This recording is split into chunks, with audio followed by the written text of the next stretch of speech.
Kat and Iniba, and welcome back to Halo Halo. The indie rock band, the Airborne Toxic Event, is known for its tremendous musical talent and one-of-a-kind performances. Their blend of rock music and orchestral arrangements have captivated fans all around the world, including myself.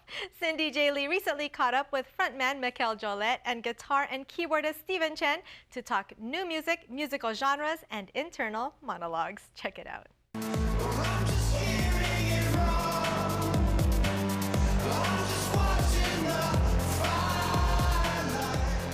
Mikel and Steven, welcome! Hi. So glad you guys are here. Thanks for having us. The Airborne Toxic Event. I love that name. And I know it's from a novel called The White Noise. Can you speak a little bit more about that? Yeah, the novel's called White Noise by Don DeLillo, and in the book there's a section called the Airborne Toxic Event.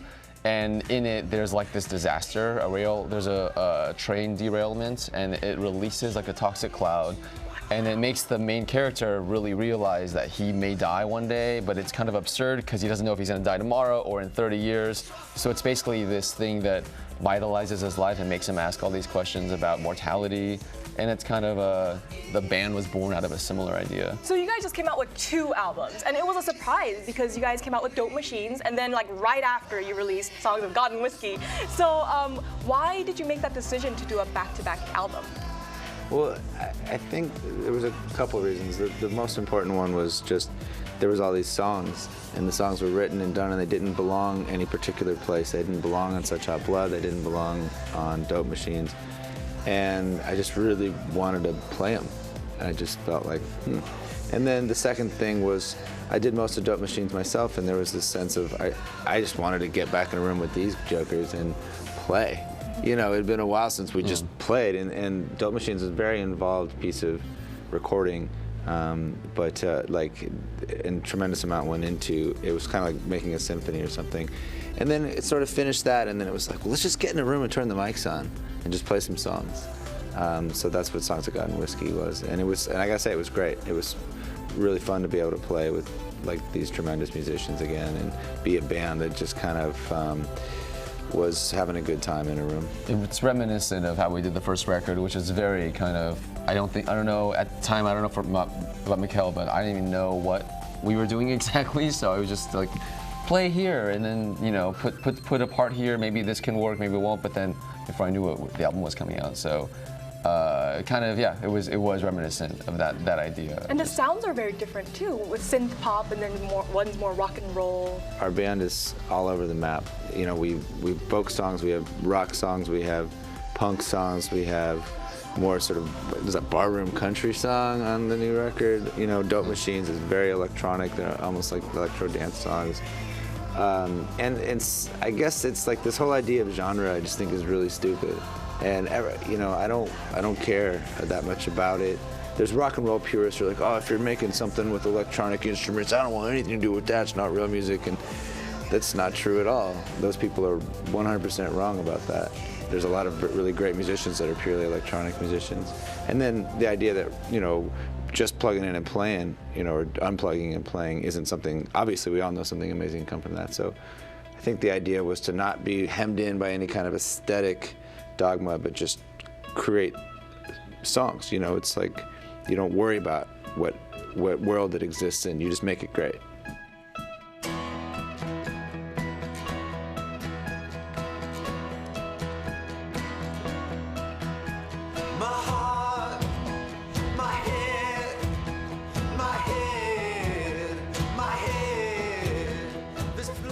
I mean, we've always had this idea in the band that a good song is a good song. Any way you play it, you can play it like a country song, a folk song. You can play it as a polka. You know, if it's a good song, it'll stand on its own. So. And Mikel, I know you write most of the songs, but also you collaborate with other members of the group, including Steven. And in the new album, one of my favorite songs, My Childish Bride, you guys collaborated together, and I love it because I'm a childish bride myself. So, can you guys talk more about that? Sure. Steven came in the middle of making Dope Machines, and he said, listen, I made all these tracks, why don't you check them out? And it was really cool. It's a real privilege working with Steven because he'll create a whole soundscape he'll have something that's really thoroughly composed. And he brought in, you know, I think it was like 5 songs. Yeah. And we listened to them, and they were cool. It sounded kind of, one sounded like LCD's Sound System, one sounded kind of like Pulp. And there were just these real cool songs, and then there was this one that had this weird kind of just piano and a clap. And it was just this, and I was like, oh, now that's interesting. And we sat and worked on it for a while, and then I went and wrote some lyrics to it and added some production, and it ended up being My Childish Bride, which is it's one of my personal favorites also. Yeah, you could see it in his eyes when something clicks, because for Mikel, music is so emotional, and like it's like, you know, if something just feels right, I think you can see it, and he gets all these ideas. Oh, what if it was this? What if it was that? Yeah. I read about that. I read that you know, a lot of your songs, you would try to get the emotion and the scene down, and you're a thinker. you're a deep thinker, aren't you? I guess. Yes. I don't know. I think it's hard to have perspective on it because I'm really close to it, but what I've noticed is that I think about music in terms of mood and scoring, and generally I'm trying to score the monologue going on in my own head. You know, we all have like an inner monologue, and so much of production and making records is trying to get better at making what you hear in the room sound like what you hear in your head. You know, and some of that involves some really detailed things about reverb. Some of it's, you know, has to do with lyrical content and whatnot. But it definitely feels like it has to be a story in there somewhere, because I think, you know, narrative is how we relate. Right. You know, no one's ever said like, hey, tell me a great 3 sentences. They'll be like, tell me a great story. You know, and a story has a beginning, a middle, and an end. It's got a rising action. It's got a sense of place. It's got a sense of narrative. It's got characters. Those characters change over time, and eventually you walk away with some sort of understanding of life that you didn't have before it. That makes a great story, whether it's a movie or a novel or a great song. So, of course, those same rules apply. I mean, that's something I learned when we first started watching like Mikel work, and I was, I don't know if I thought a part was, oh, this part's cool, let's throw it in there. But he's like, why is this part in there? Does it add to the story? What is it doing?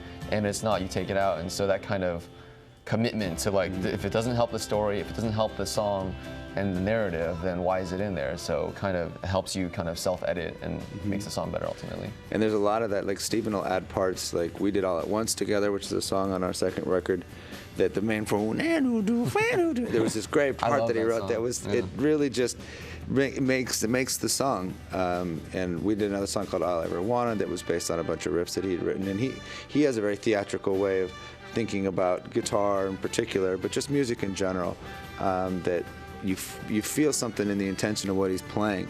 You know, someone can just play something and you're like, oh, that's cool, but what does it mean? Right. And there's a lot of stuff that he writes, there's this sense of place. The music itself is speaking, and it's a privilege to be able to work with him for that reason. All your songs have so much meaning, and that's what I think fans love about it.